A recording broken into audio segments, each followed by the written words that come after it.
बिस्मिल्लाहिर्रहमानिर्रहीम अल्लाहुम्मा सल्ली अला मुहम्मद व अला आलि मोहम्मद। आप सबका दोस्त राजा मुबीन अफजल एक नई वीडियो के साथ आप सबकी खिदमत में हाज़िर होता है। अस्सलाम वालेकुम।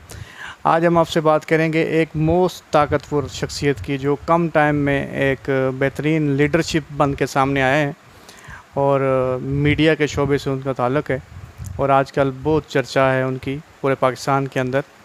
और ये कहूँ कि पाकिस्तान के जो प्राइम मिनिस्टर हैं वो भी कहीं ना कहीं उनसे घबराते हैं और आप ये भी कह सकते हैं कि उन दोनों की पावर्स जो हैं वो बराबर बराबर हैं। जी हाँ, मैं बात करने लगा हूँ मोहसिन नकवी साहब की, जो साबका वज़ीर आला थे मोहसिन नकवी साहब, उनकी मैं आपसे बात करने लगा हूँ। ये आप भी जानते हैं, मैं भी जानता हूँ कि मोहसिन नकवी को कौन लाया है और क्यों लाया है। लेकिन याद रखें कि कुछ लोग हैं जो सिफारिश के लिए आते हैं और लेकिन कुछ लोग ऐसे हैं जो अपनी कारकर्दगी के बिना पे आते हैं। तो मोहसिन नकवी उन लोगों में से हैं जिन्होंने अपना काम किया है और अपना काम करके दिखाया है। पंजाब के अंदर जैसे मोहसिन नकवी ने काम किया है, मैं ये समझता हूँ ये काम बाकी किसी के लिए भी करना बड़ा मुश्किल था। जो उन्होंने काफ़ी फ्लाईओवर्स बनाए, पुलिस के महकमे को ठीक किया और काफ़ी ऐसी चीज़ें हैं जो मोहसिन नकवी ने बड़ी स्पीडली की हैं। वो हेल्थ का निज़ाम हो, और मैंने देखा है कि जितने स्पीड से वो काम करते हैं इसलिए उनको एक ख़िताब भी मिला मोहसिन स्पीड के नाम से। अभी मैं आपको बताने लगा हूँ जी, मोहसिन नकवी साहब का जो ताल्लुक़ है ये जंग के सैयद घराने से है और ये इनकी पैदाइश लाहौर में हुई थी और फैसल मॉडल स्कूल से इन्होंने इब्तदाई तालीम हासिल की अपनी। उसके बाद जीएस यूनिवर्सिटी से ग्रेजुएट हुए और ग्रेजुएट होने के बाद ये अमेरिका चले गए। अमेरिका में इन्होंने मीडिया में एजुकेशन, जो मीडिया की एजुकेशन है वो अमेरिका से इन्होंने हासिल की और उसके हासिल करने के बाद इंटर्नशिप इनको मिल गई जी CNN में। जब इनको इंटर्नशिप मिल गई तो उसके बाद 9/11 का जो वाक़या हुआ उसमें इनकी काफ़ी रिलेशन डेवलप हुए अफ़गानिस्तान से, अमेरिका से, पाकिस्तान से एक डेवलप हुए, बेहतरीन बन के सामने आए। फिर पाकिस्तानी निजी चैनल्स के भी ये प्रोड्यूसर भी रहे, करते करते ये एशिया के नंबर 1 प्रोड्यूसर रहे। अच्छा इनका नाम हो गया, पूरी एशिया में भी ये हेड करने लगे। उसके बाद फिर इन्होंने अपने चैनल्स का आगाज़ किया जो 4, 5, 6 चैनल्स हैं। कराची में भी हैं, लाहौर में भी हैं और यूके के अंदर भी इनके चैनल्स मौजूद हैं, कोई 21, 24 के नाम से, और डिफरेंट नाम हैं इनके चैनल्स के जो चल रहे हैं। आचा जंग ऐसा होता है जी, पंजाब के जब खान साहब की गवर्नमेंट जाती है तो पंजाब में एक निगरान वज़ीर आला को लाया जाता है, तो वो मोहसिन नकवी साहब हैं। तो मोहसिन नकवी साहब को जब मौका दिया गया जी, एक और बात मैं आपको बताना चाहता हूँ, ये चौधरी शुजात हुसैन साहब के भांजी के हस्बैंड है, ठीक है।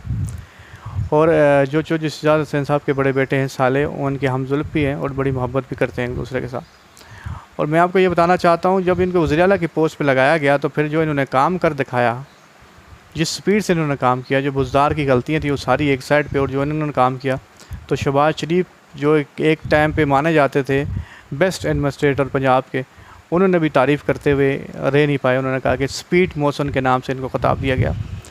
इसी चीज़ से जब हमारी इस्टेब्लिशमेंट, हमारी गवर्नमेंट खुश हुई, तो अब जब वफाक के इलेक्शन हुए उसके बाद जब गवर्नमेंट बनी, उसके बाद जब मिनिस्ट्रियाँ दी गई तो इनको वज़ीर दाखिला भी दी गई और PCB का चेयरमैन भी बनाया गया। अब दोनों चीज़ें इनको दी गई।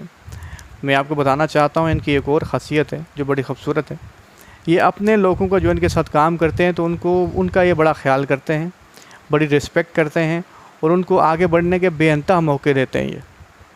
ये कोई और बंदा नहीं करता। ये मोहसिन नकवी की शख्सियत है कि जो भी बंदा उनके साथ काम करता है वो उनसे बड़ा खुश होता है, क्योंकि उनको आगे जाने के भी मौके देते हैं और उनको एक प्रोफेशनल बना के ही छोड़ते हैं ये, इनकी ये कम। और अभी जब ये वफाक में आए तो समझ लें, बेशक ये इस वक्त प्राइम मिनिस्टर की काबीना के एक ऐसे में आते हैं, प्राइम मिनिस्टर हेड करते हैं स्टेट को, लेकिन मैं आपको ये बताना चाहता हूँ कि प्राइम मिनिस्टर की और इनकी पावर समझ लें बराबर बराबर है। शायद हो तो इनके लिंक प्राइम मिनिस्टर से कहीं इनके लिंक ज़्यादा हों, मुझे जो लगता है। तो ये मोस्ट पावरफुल शख्सियत है, क्योंकि इनको आप जानते हैं बड़े भाइयों की सपोर्ट है और फुल सपोर्ट है इनको, कोई छोटी मोटी सपोर्ट नहीं है, क्योंकि इनकी काम की बिना पे इनको सिफारिश नहीं चलती। मोहसिन नकवी काम करते हैं और बेहतरीन किस्म का काम करते हैं। और अब अगर ये अपना टर्नओवर इन्होंने पूरा किया तो आप PCB को भी देखेंगे और वज़ीर दाखिला को भी देखेंगे ये काम कैसे कर रहे हैं। फ़िलहाल तो इनकी और शहबाज शरीफ की अभी इनका एक मसला बना हुआ है, जिसमें जो आपकी ब्यूरोक्रेसी होती है वज़ीर दाखिला की, तो वो अपनी मर्ज़ी की लगाना चाह रहे हैं, जिसमें शहबाज शरीफ साहब कह रहे हैं कि मैं जो नाम तजवीज़ करता हूँ वो होने चाहिए। लेकिन मोहसिन नकवी को जो IG पंजाब हैं उस्मान साहब, उनका काम बड़ा पसंद है, वो सेक्रेटरी लेके अपने साथ सेक्रेटरी लाना चाह रहे हैं, उनको काफ़ी अपनी टीम लेके आना चाह रहे हैं। वो कहते हैं कि मैं अपनी टीम के बिना काम नहीं करता, मुझे मेरी टीम चाहिए। तो इंशाल्लाह इसका भी रिज़ल्ट 2-3 दिन में आ जाएगा। लेकिन ये मैं आपको कहना चाहता हूँ, ये मोस्ट पावरफुल आदमी हैं, पैशनेट आदमी हैं, प्रोफेशनल बंदे हैं ये। इनको काम करने का तरीका आता है, काम लेने का तरीका आता है। ये बातें मुझे इनकी बड़ी ज़बरदस्त लगती हैं। तो ये फ़जूल बातों में ध्यान नहीं देते, प्रोफेशनल आदमी और प्रोफेशनल काम करने का इनको बड़ा मज़ा आता है। ये चीज़ें थी जो आज मैंने आपको बतानी थी। दुआ में याद रखिएगा, नई वीडियो के साथ आपकी खिदमत में हाज़िर होऊंगा। अस्सलाम वालेकुम।